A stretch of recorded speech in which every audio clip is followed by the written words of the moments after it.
안녕하세요. 유튜브 변진서입니다. 오늘 소개해드릴 책은 청소년 문학으로 굉장히 유명하죠. 바로 구병모 작가의 위저드 베이커리입니다. 구병모 작가는 2008년 제2회 창비 청소년 문학상에서 이 책으로 대상을 받아서 2009년에 데뷔를 했는데요. 구병모라는 이름이 이건 필명이고 본명은 정유경 작가라고 합니다. 몽환적인 분위기가 나는 게 굉장히 구병모 작가의 필체의 특징이라고 할 수 있는데요. 위저드 베이커리만 읽어도 알겠지만 현실 세계랑 이 환상의 세계와 이렇게 오고 가는 현실성 있는 판타지 같은 이야기로 굉장히 많은 사랑을 받고 있죠. 구병모 작가님은 청소년 문학은 초기에만 썼고요. 그 이후에는 좀 되게 시니컬한 그런 소설들을 많이 쓰고 계십니다. 그리고 굉장히 다작하시더라고요.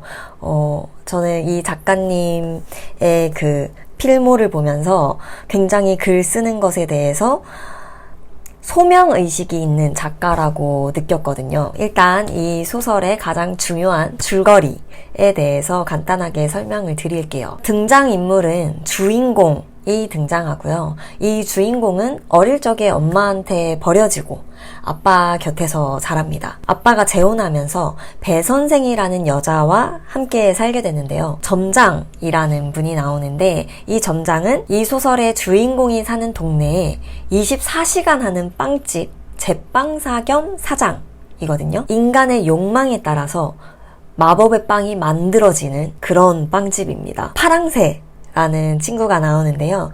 이 친구는 낮에는 소녀의 모습으로 베이커리 직원인데 밤에는 이제 파랑새가 되는 그런 친구도 나옵니다. 줄거리는 스포를 최대한 빼려고 할 텐데 그래도 약간 스포가 들어가 있습니다. 싫으신 분들은 뒤로 스킵.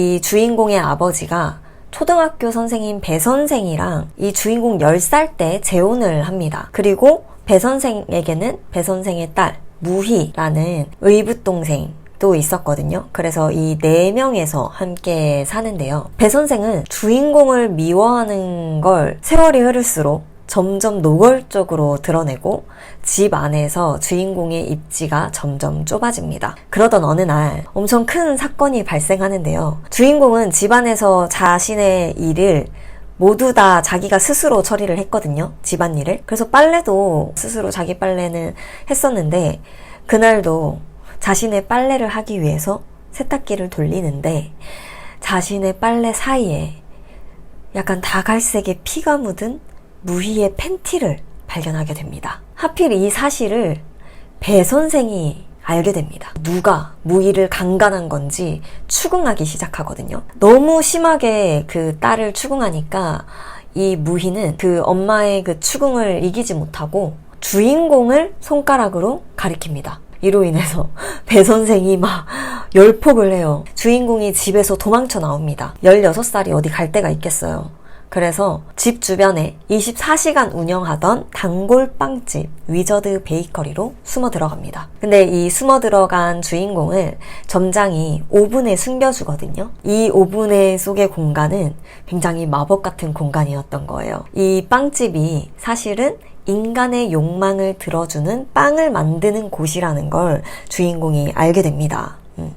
그리고 이 주인공은 이 빵집의 홈페이지를 관리하게 되는데요. 먹기만 하면 뿅 이루어지는 게 아니라 되게 중요한 경고문이 붙어져 있었습니다. 이 빵을 사서 마법을 사용하면 그 마법은 우주의 법칙에 따라 자신에게 돌아온다. 이런 경고문이 붙어 있었거든요. 근데 대부분의 사람들은 이 마법의 경고를 무시하고 그냥 마법이 가진 온전한 그 효과만 바라고 사용했다가 피해를 입었다고 이렇게 생각하는 고객의 고발로 경찰이 빵집에 들이닥치게 될 위험에 처하게 돼요. 빵집은 어쩔 수 없이 문을 닫고 떠나야 하게 됩니다. 이제 빵집까지 문을 닫으니까 오갈 데가 없어진 주인공은 어쩔 수 없이 집으로 가게 되는데요.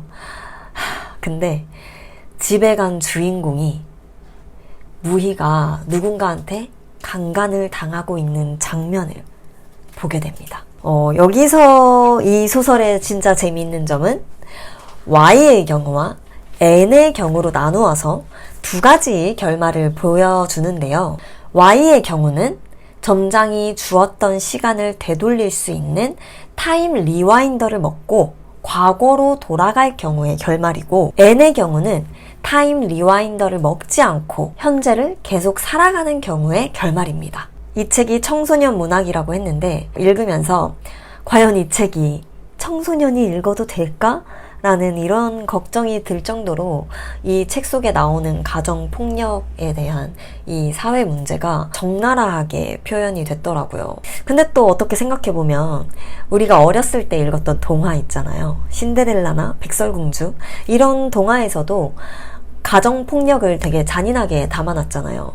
근데 어렸을 때 읽을 때는 심각하게 여기지 않았던 것 같기도 해요. 어른이 되어서 읽으니까 책 속에 담긴 사회 가정 문제는 그저 소설, 동화 속 이야기가 아니라 진짜 현실에 있을 법한 그런 이야기라는 걸 아니까 좀 더 적나라하다고 느껴진 게 아닐까 라고 생각을 합니다. 오히려 이런 문제의 심각성은 어린 친구들이 아니라 어른들이 알아야 하잖아요. 보호받아야 할 대상은 어린이, 청소년들이고요. 이 가정 안에서 일어나는 일들에 관심을 두게 되면은 오지랖퍼다 이런 인식이 있기 때문에 좀 쉬쉬하는 그런 풍토가 있었잖아요. 요즘 그런 인식이 조금씩 사라지고 있긴 하지만 아직도 사회에 드러나지 않은 가정 속에서 상처받고 다치고 있는 이런 아이들이 굉장히 많은 것 같고, 그 아이들에 대한 안타까움이 이 책을 읽으면서 되게 많이 들었어요. 그래서 저는 이런 소설로 인해서 알게 된 아이들의 고통을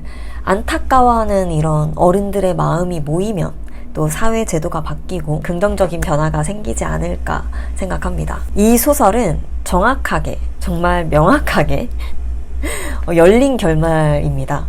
열린 결말인가? 답이 있는 건가?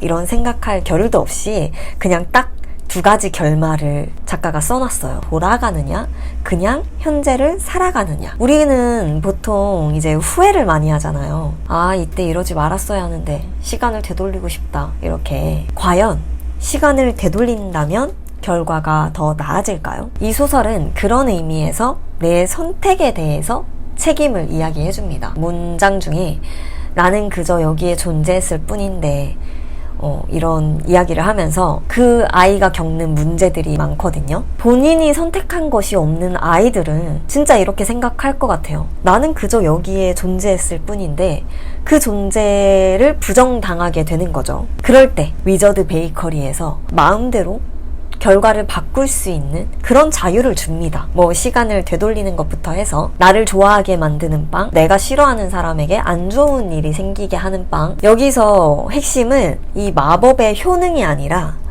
이 빵의 마법을 사용할 경우에 일어날 수 있는 경고문인 거예요. 이 빵을 사서 마법을 사용하면 그 마법은 우주의 법칙에 따라 자신에게 되돌아온다는 그런 주의사항인 거거든요. 이 우주의 법칙은 이 세계는 이미 흘러가고 있고 나는 존재하고 있지만 이것을 거스르려고 하면 그만큼의 대가를 치러야 한다는 것이죠. 그게 무슨 말이냐면 이미 나에게 주어진 걸 바꾸는 것보다 앞으로 살아갈 삶에 내가 선택할 수 있는 것들에 최선을 다해서 선택을 하고 그 선택에 스스로 책임을 져야 한다는 묵직한 메시지를 읽었습니다. 인간의 부조리함에 대해서, 그리고 이런 삶 속에서 어떻게 살아갈 것인가에 대한 작가의 고민이 담겨 있음을 느꼈어요. 이 소설 속 주인공은 어릴 적 충격 때문에 말을 더듬는 병이 있었거든요.